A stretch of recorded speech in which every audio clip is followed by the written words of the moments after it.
Bacaan liturgi Jumat 1 April 2022, hari biasa Pekan Prapaskah keempat. Bacaan dari Kitab Kebijaksanaan.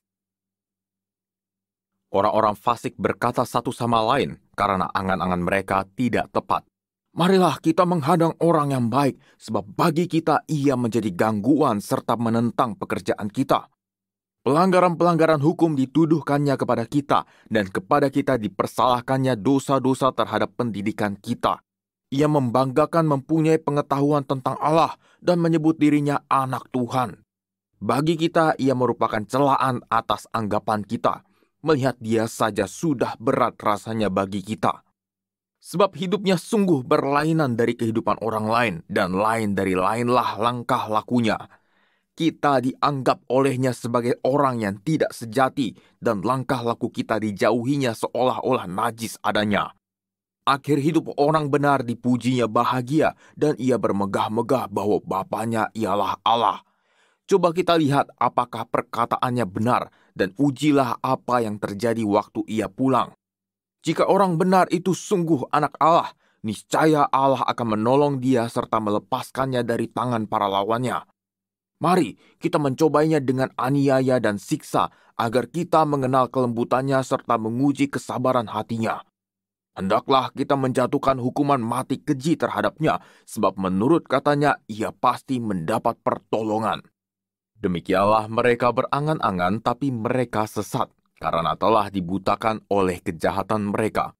Maka mereka tidak tahu akan rahasia-rahasia Allah, tidak yakin akan ganjaran kesucian, dan tidak menghargakan kemuliaan bagi jiwa yang murni. Demikianlah sabda Tuhan, syukur kepada Allah. Tuhan itu dekat kepada orang-orang yang patah hati. Tuhan itu dekat kepada orang-orang yang patah hati. Wajah Tuhan menentang orang-orang yang berbuat jahat untuk melenyapkan ingatan akan mereka dari muka bumi. Apabila orang benar itu berseru-seru, Tuhan mendengarkan. Dari segala kesesakannya mereka ia lepaskan. Tuhan itu dekat kepada orang-orang yang patah hati. Tuhan itu dekat kepada orang-orang yang patah hati. Ia menyelamatkan orang-orang yang remuk jiwanya. Kemalangan orang benar memang banyak, tetapi Tuhan melepaskan dia dari semuanya itu. Tuhan itu dekat kepada orang-orang yang patah hati. Ia melindungi segala tulangnya, tidak satu pun yang patah. Tuhan membebaskan jiwa hamba-hambanya, dan semua orang yang berlindung padanya tidak akan menanggung hukuman. Tuhan itu dekat kepada orang-orang yang patah hati. Terpujilah Kristus Tuhan, Raja mulia dan kekal. Manusia hidup bukan dari roti saja, tetapi dari setiap firman yang keluar dari mulut Allah.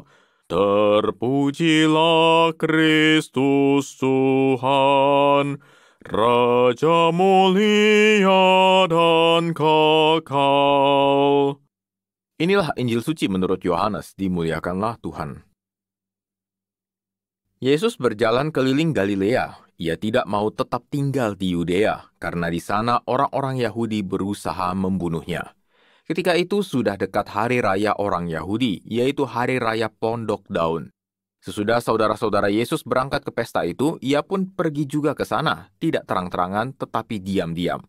Beberapa orang Yerusalem berkata, "Bukankah dia ini yang mereka mau bunuh?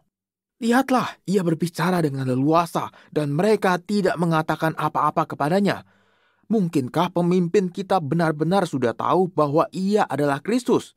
Tetapi tentang orang ini kita tahu dari mana asalnya, padahal bila Kristus datang, tidak ada seorang pun yang tahu dari mana asalnya."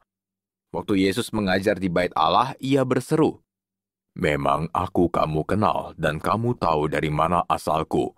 Namun aku datang bukan atas kehendakku sendiri, tetapi diutus oleh Dia yang benar yang tidak kamu kenal.